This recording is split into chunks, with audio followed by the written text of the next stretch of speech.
All right, well, this will be the first coin roll hunting video I've done for this channel. Nothing too big. Box of quarters, box of nickels, box of pennies. Looks like they're all circulated, so no telling what we'll find in here. No BU 2022s, but should be a good time. Well, first roll. And nothing too special, just a 1939. Personally, I keep anything pre-World War II. So, yeah, nothing special, but I will throw this back and keep it. All right. See if I can do better than that going forward. 6 rolls in, got a 1970S. So I had to check. That year they had standard and proof.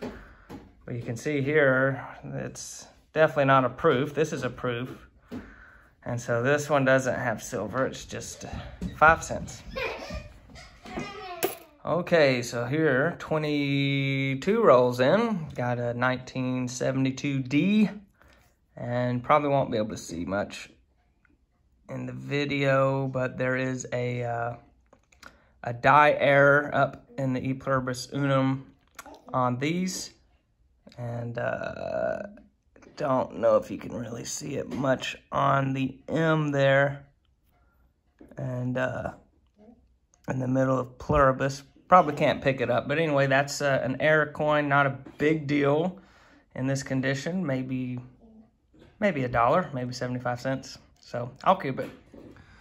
All right, roll 26, got a 1941, pretty rough condition. But I always keep the World War II or earliers, and that's my son over here if you hear some noise. But then I got 2 more of the 1972D, and I think this one, the error, yeah, that double die reverse error is a little more easily seen in the RIB of E pluribus unum on this one. So yeah, a couple more error coins I can have over there. So no heavy hitter items like silver and buffaloes and stuff, but at least we're finding something. Here's the 1942, which is the year they started the silver nickels for the war, but they got to have the mint mark up here if it's silver. So some 1942s are not silver, and this is one of those, but I still keep anything from that era or before, so just put that here with these. Okay, well, that's a wrap on that box. What we've got here is Canadians, which are a loss because the bank won't take them back and I can't spend them. And here's what would be like a profit. I found 4 error coins. I'll have to verify some of those with a magnifying glass, but I know at least one of them was for sure. I could tell with the naked eye. And then these are just the older wartime and earlier nickels that I got. So I figure I got $3 in errors here, about 40 cents here, and then I'm down 5 cents each for these.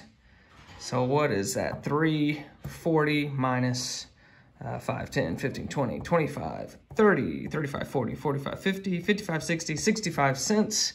So that should bring us to $2.75 profit on that box.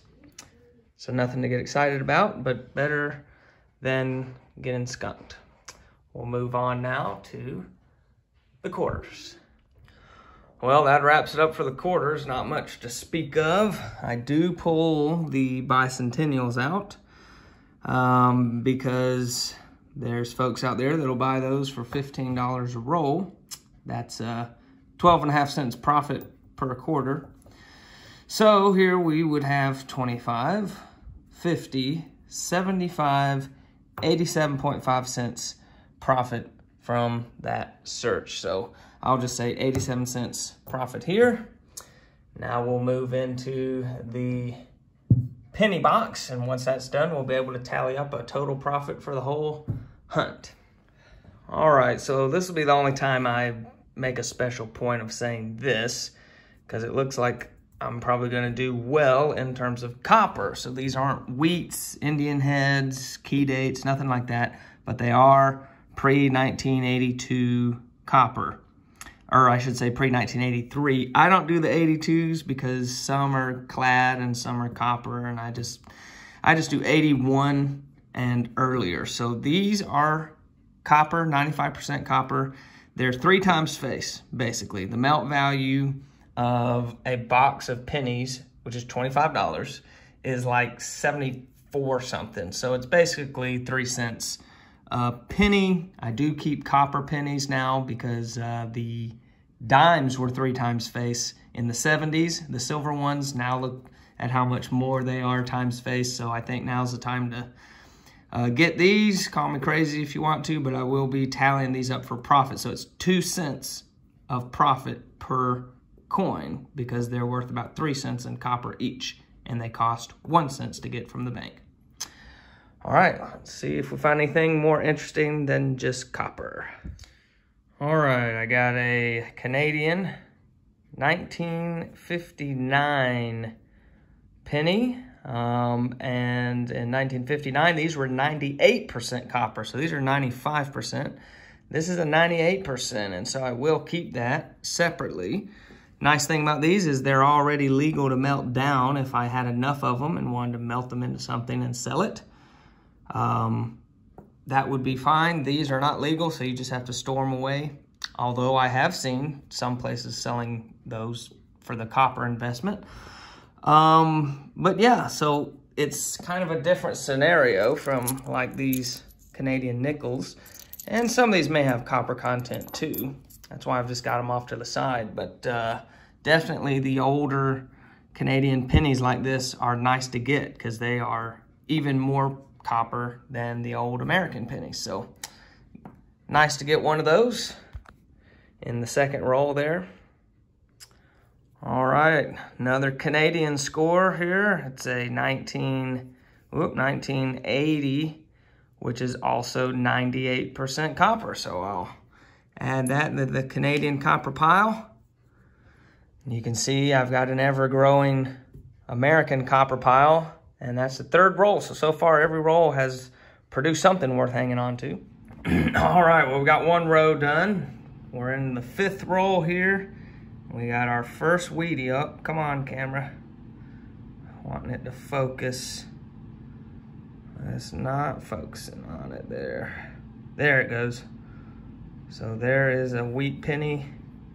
First find in the box, 1957D. So not a high dollar one, but still a wheat penny. I think between the American copper, Canadian copper, and this wheat penny, we've already got $1 of profit off of just 1 roll. So at that rate, we're looking at about $10 profit just off that 1 box. And for me, if you can hit double-digit profits off 1 box coin roll hunting, especially in 2022, I think that's pretty good. So looking forward to the rest of what's here, because I've had boxes of pennies like this that, you know, looked old and circulated. And I went through 4 boxes in a row one time, no coppers in 4 boxes of them. So pretty happy so far. Hopefully it continues this way. Just finished up row number 2, and if it'll focus, it's just another 98% copper Canadian, 1987. So those are all about 3 cents as well. Profit of 2 cents, but I'll keep it in a separate Canadian copper pile. You can see how the American copper is growing. We are halfway through the box, 25 more rolls to go. You can see that American copper pile has really grown. We're looking at about $5, maybe a little more in profit on this box. I did get a couple more Canadians, no more Wheaties. One of them is the bicentennial, or no, centennial, I should say. Not bicentennial, centennial penny. But that would be the same composition as the other. So yeah, about $5 in profit halfway through. All right, so we got our second wheat penny at 1948. In decent shape there. So I'll add that over to the wheat penny pile. I also have a loss here because this is a 2005 Canadian, so that one's a loss. It's just copper plated. So that goes in the lost pile. Back to the nickels. The mail value on these older ones actually is 23 cents. So there's about 3 cents profit between the four. But yeah, you can see what we're doing on the American copper. Not bad.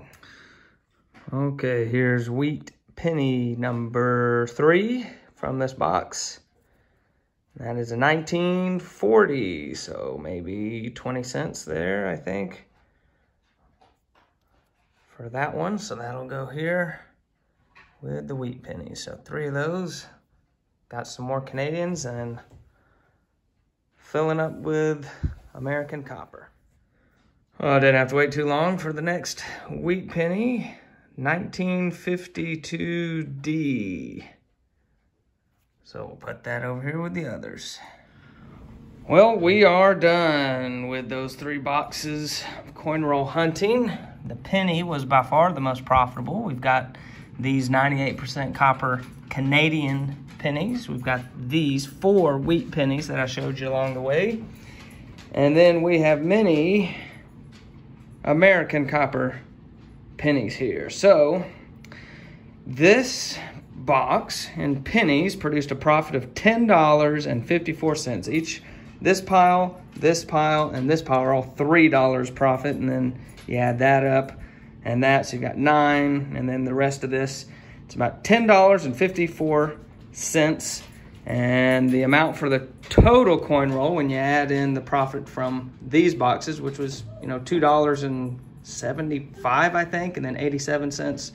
It came out to $14.46 profit. So not bad for a hobby that you enjoy. You can pass the time doing something that you like and make a few bucks off of it. So that will conclude this video.